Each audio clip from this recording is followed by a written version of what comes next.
भारत के संविधान के अनुसार बोलने का मौलिक अधिकार प्रत्येक भारतीय व्यक्ति को है, तो हम भी भारतीय व्यक्ति हैं और हमको भी अधिकार है भारत में बोलने का। हम अपनी बात अगर बोलते हो, किसी को दिक्कत है तो वो ईयरफोन लगा करके घर पर टीवी बंद करके रखे, पानी ज्यादा पिए वरना हार्ट फेल हो जाए। जम्मू से एक बड़ी अजीब कहानी सामने आई है। अच्छा। वहाँ कुछ लोग ढोल नगाड़े बजा रहे हैं, मिठाइयाँ बांट रहे हैं और बाकायदा जश्न मना रहे हैं। हाँ, तो कोई त्योहार वगैरह था या कोई और खुशी का मौका? यही तो सबसे अजीब बात है। ये जश्न किसी नए मेडिकल कॉलेज के खुलने का नहीं, बल्कि एक बने बनाए चलते हुए मेडिकल कॉलेज के बंद होने का है। ये तो बड़ी उल्टी बात हो गई। आमतौर पर स्कूल, कॉलेज और वो भी एक मेडिकल कॉलेज जैसी जरूरी संस्था, उसके बंद होने पर तो अफसोस होता है, लोग विरोध करते हैं। यहाँ खुशी मनाई जा रही है। बिल्कुल। आज हम इसी उलझी हुई कहानी को समझने वाले हैं। ये कहानी है जम्मू के Shri Mata Vaishno Devi institute of medical excellence की, जिसकी मान्यता शुरू होने के कुछ ही महीनों बाद रद्द कर दी गई। हमारे पास जो स्रोत हैं उनमें न्यूज़ रिपोर्ट्स हैं, अलग-अलग नेताओं के बयान हैं और संगठनों के बीच की तीखी बहसें भी हैं। तो हमारा मकसद है इस कहानी की हर परत को खोलकर देखना। ठीक है, तो चलिए शुरू से शुरू करते हैं। सबसे पहले ये बताइए कि हुआ क्या था, ये कॉलेज कब शुरू हुआ और ये विवाद, मतलब ये खड़ा कैसे हो गया? तो देखिए, Shri Mata Vaishno Devi institute of medical excellence को 2025-26 सत्र के लिए 50 एमबीबीएस सीटों की मान्यता मिली। एक नया अच्छा संस्थान। अच्छा। और दाखिले का तरीका भी बिल्कुल साफ था, पूरी तरह से नीट की मेरिट लिस्ट के आधार पर। कोई डोनेशन नहीं, कोई सिफारिश नहीं, सिर्फ मेरिट। यानी जिसने परीक्षा में बेहतर स्कोर किया उसे सीट मिली। ये तो सीधा और साफ सिस्टम है। हाँ, लेकिन यहीं से कहानी में एक मोड़ आता है। जब पहली लिस्ट जारी हुई तो उन 50 सीटों का जो ब्रेकडाउन था वो कुछ ऐसा था: 42 मुस्लिम छात्र, 7 हिंदू छात्र और 1 सिख छात्र। अच्छा, 50 में से 42 मुस्लिम छात्र। और बस ये लिस्ट बाहर आते ही हंगामा शुरू हो गया। राष्ट्रीय बजरंग दल और श्री माता वैष्णो देवी संघर्ष समिति जैसे कुछ हिंदू संगठनों ने तुरंत ही विरोध प्रदर्शन शुरू कर दिए। और उनका एतराज इसी बात पर था कि लिस्ट में मुस्लिम छात्रों की संख्या इतनी ज्यादा क्यों है। बिल्कुल। देखिए, पहली नजर में ये बात कई लोगों को चौंका सकती है, लेकिन अगर आप जम्मू कश्मीर के आंकड़े देखें तो ये नतीजा इतना भी क्या कहते हैं हैरान करने वाला नहीं है। आप डेमोग्राफिक्स की बात कर रहे हैं? हाँ बिल्कुल। जम्मू कश्मीर में लगभग 69 से 70% आबादी मुस्लिम है और इस कॉलेज की 85% सीटें तो केंद्र शासित प्रदेश के छात्रों के लिए ही आरक्षित थीं। अच्छा, ये भी एक जरूरी बात है। तो जब आप एक मेरिट बेस्ड परीक्षा लेते हैं तो पूरी संभावना है कि नतीजे उस क्षेत्र के आबादी के अनुपात को ही दिखाएंगे। ये एक तरह से स्टैटिस्टिकल प्रोबेबिलिटी थी, इसमें कोई साजिश ढूंढना मुश्किल है। सही बात है, लेकिन विरोध करने वालों ने इस तर्क को नहीं माना और कुछ ही महीनों में नेशनल मेडिकल कमीशन यानी एनएमसी ने कॉलेज की मान्यता ही रद्द कर दी। और ऑफिशियली उन्होंने वजह बताई कि कॉलेज में बहुत गंभीर कमियां थीं। हाँ, और वो कमियों भी इसके काफी लंबी चौड़ी थी। एनएमसी ने कहा कि उन्होंने 2 जनवरी 2026 को कॉलेज का एक औचक निरीक्षण किया, मतलब एक सरप्राइज विजिट की। और उसमें क्या मिला उन्हें? उनकी रिपोर्ट के मुताबिक शिक्षकों की संख्या में 39% की कमी थी, ट्यूटर और सीनियर रेजिडेंट डॉक्टरों में तो 65% की भारी कमी थी। 65%? हाँ, और अस्पताल जो मेडिकल कॉलेज की रीड होता है, वहां दोपहर 1 बजे तक ओपीडी में सिर्फ 182 मरीज थे, जबकि मानक कम से कम 400 का है। मतलब मरीज ही नहीं थे। ये तो किसी भी मेडिकल कॉलेज के लिए एक बहुत बड़ी समस्या है। बिल्कुल। यही नहीं, अस्पताल में सिर्फ 45% बिस्तर भरे हुए थे, जबकि नियम 80% का है। 5 ऑपरेशन थिएटर की जगह सिर्फ 2 काम कर रहे थे। और लाइब्रेरी, वहां 1500 किताबों के मानक के मुकाबले सिर्फ 744 किताबें थीं, आधे से भी कम।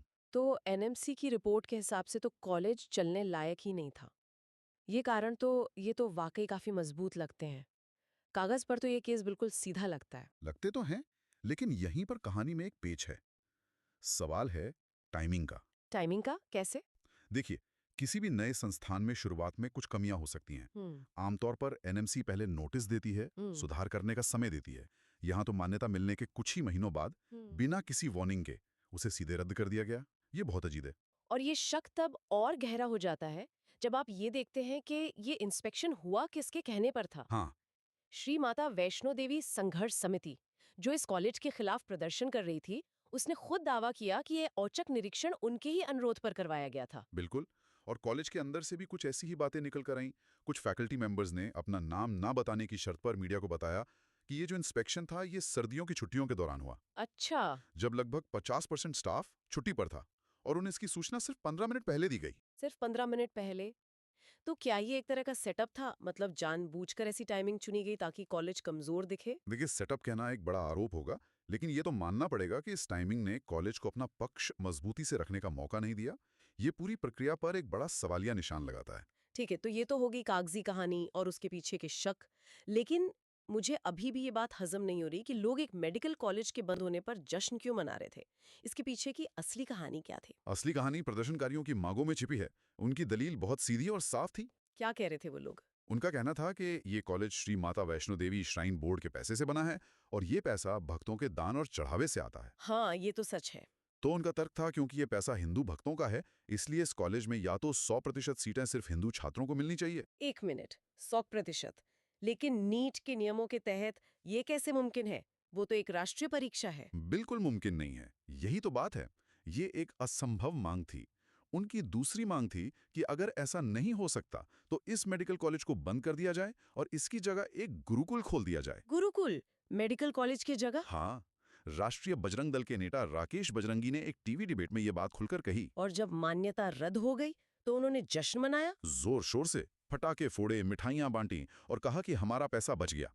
उनका नजरिया साफ था, हमारे पैसे से किसी और समुदाय के बच्चों को क्यों पढ़ाया जाए। लेकिन क्या ये कहना पूरी तरह सही है कि ये पैसा सिर्फ भक्तों का था? क्या सरकार की कोई भूमिका नहीं थी इसमें? ये एक बहुत जरूरी सवाल है। जम्मू कश्मीर छात्र संघ के एक संयोजक ने कुछ सरकारी आंकड़े सामने रखे। उनके मुताबिक सरकार ने भी इस संस्थान को बनाने और चलाने के लिए सालों से काफी फंड दिया है। कितना? कुल मिलाकर लगभग 121 करोड़ रुपए। तो ये कहना कि पैसा सिर्फ भक्तों का है तकनीकी रूप से सही नहीं है। इसमें जनता का यानी सरकार का पैसा भी लगा था। ये बात मामले को और भी पेचीदा बना देती है और ये एक और बहस खड़ी करता है।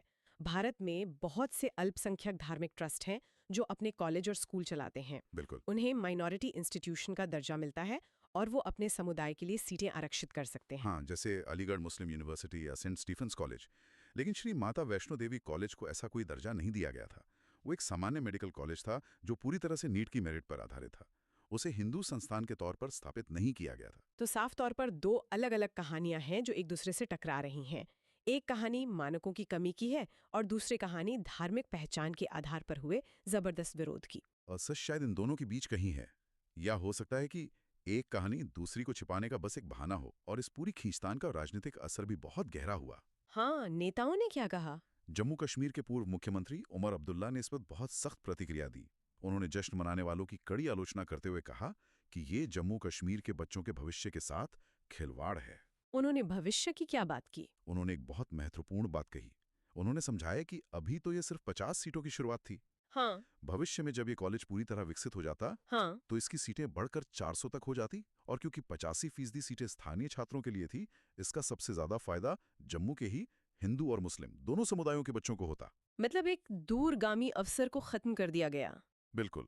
वहीं पीडीपी नेता महबूबा मुफ्ती ने एक और चिंता जताई। उन्होंने कहा कि इस घटना से देश के दूसरे हिस्सों में पढ़ रहे कश्मीरी मुस्लिम छात्रों के लिए एक बहुत गलत और खतरनाक माहौल बनेगा।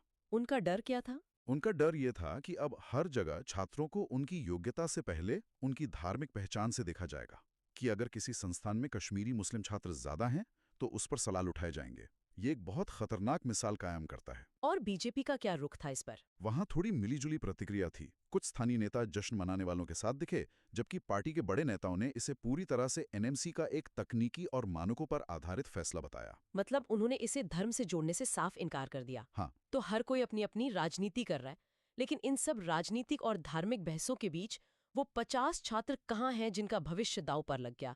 वो बच्चे जिन्होंने दिन रात मेहनत करके नीट की परीक्षा पास की थी? उनका भविष्य अनिश्चितता में है। एनएमसी ने वादा तो किया है कि इन सभी 50 छात्रों को जम्मू कश्मीर के दूसरे सरकारी मेडिकल कॉलेजों में शिफ्ट किया जाएगा। तो इसमें क्या दिक्कत है? ये कहना जितना आसान है, करना उतना ही मुश्किल।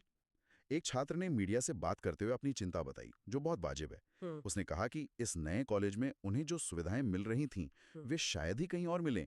उसने एक उदाहरण दिया जो बहुत मार्मिक है। क्या उदाहरण था? उसने बताया कि मेडिकल की पढ़ाई में एनाटॉमी के लिए कैडेवर यानी मृत शरीर की जरूरत होती है। ये बहुत मुश्किल से मिलते हैं। सही बात है। उनके इस नए कॉलेज में छात्रों के लिए 4 कैडेवर उपलब्ध थे। उसे डर था कि जिस सरकारी कॉलेज में उसे भेजा जाएगा वहां शायद एक भी ना मिले। सोचिए, एक छात्र जो डॉक्टर बनने चला है, उसकी पहली चिंता ये है कि उसे सीखने के लिए बुनियादी सुविधाएं मिलेंगी या नहीं। ये तो बहुत ही दुखद है। मतलब उनकी पढ़ाई की क्वालिटी पर सीधा असर पड़ेगा और उन्हें ये भी नहीं पता होगा कि उन्हें किस आधार पर और कहाँ भेजा जाएगा। ये अनिश्चितता ही अपने आप में एक सजा है। बिल्कुल। तो ये सिर्फ 50 छात्रों की कहानी नहीं है। ये एक ऐसे क्षेत्र में एक जरूरी मेडिकल संस्थान के बंद होने की कहानी है, जिसे डॉक्टरों और अस्पतालों की सख्त जरूरत है।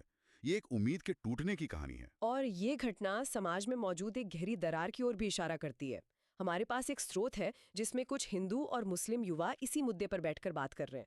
उनके अनुभव बहुत अलग-अलग है। क्या कहते हैं वो? कुछ बताते हैं कि उन्हें बचपन से ही सिखाया गया कि उन लोगों से दूर रहना है, उनसे दोस्ती नहीं करनी। तो कुछ ऐसे भी थे जिनके परिवार बहुत खुले विचारों वाले थे और जहां दोस्त का धर्म कभी कोई मुद्दा ही नहीं बना। यानी एक ही समाज में दो अलग-अलग तरह की परवरिश हो रही है। बिल्कुल। और इसी चर्चा में एक कश्मीरी पंडित अपनी दर्दनाक कहानी सुनाते हैं। वो बताते हैं कि कैसे आतंकवादियों ने उनके पिता की हत्या कर दी थी, सिर्फ इसलिए कि वो एक पंडित थे। ये तो एक भयानक त्रासदी है। हाँ, और ये सुनकर वहां मौजूद सभी लोग सन्न रह जाते हैं। लेकिन इसके बाद उन्होंने जो कहा वो इस पूरी बहस को एक नई दिशा दे देता है। क्या कहा उन्होंने? अपने इतने बड़े व्यक्तिगत दुख और त्रासदी के बावजूद उन्होंने इस घटना के लिए पूरे मुस्लिम समुदाय को दोष देने से साफ इनकार कर दिया।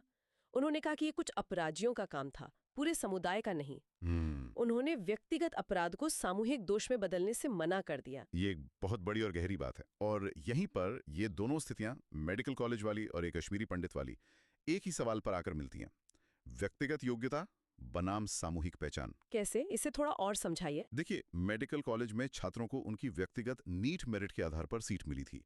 उनकी काबिलियत को आंका गया था। लेकिन उनका विरोध हुआ उनकी व्यक्तिगत धार्मिक पहचान के कारण। मतलब उनकी व्यक्तिगत योग्यता को उनकी सामूहिक पहचान के नीचे दबा दिया गया। और वहीं कश्मीरी पंडित की कहानी इसका ठीक उल्टा दिखाती है। बिल्कुल। वो पहचान आधारित हिंसा के सबसे क्रूर रूप के शिकार हुए, लेकिन उन्होंने अपराधियों की सामूहिक पहचान को पूरे समुदाय पर थोपने से इनकार कर दिया।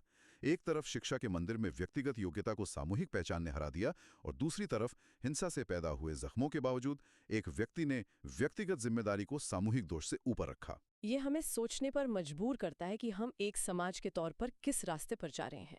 तो हमने देखा कि कैसे एक मेडिकल कॉलेज दो अलग-अलग कहानियों, राजनीतिक खींचतान और गहरे सामाजिक तनाव के बीच पिसकर बंद हो गया। और ये हमें एक और भी गहरे सवाल पर लाकर खड़ा करता है।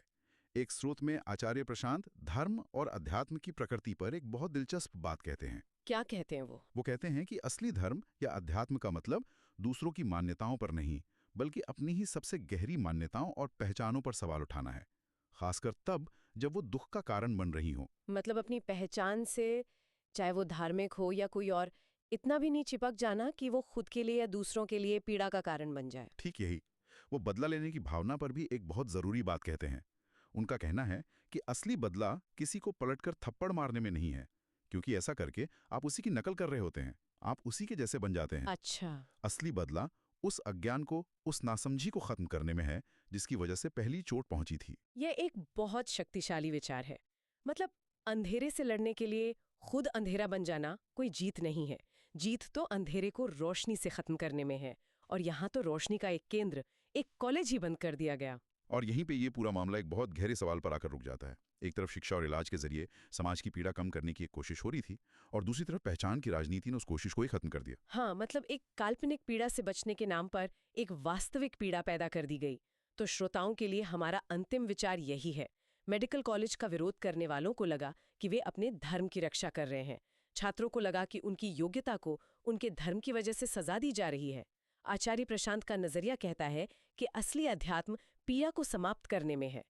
इस पूरे मामले में पीड़ा को समाप्त करने का प्रयास कहाँ हुआ और कहाँ सीखने और इलाज करने की एक जगह को बंद करके अनजाने में और ज्यादा पीड़ा पैदा की। इस वीडियो के सामने आने के बाद सवाल तो बनता ही है, अगर हम करें तो करें क्या, बोले तो बोले क्या।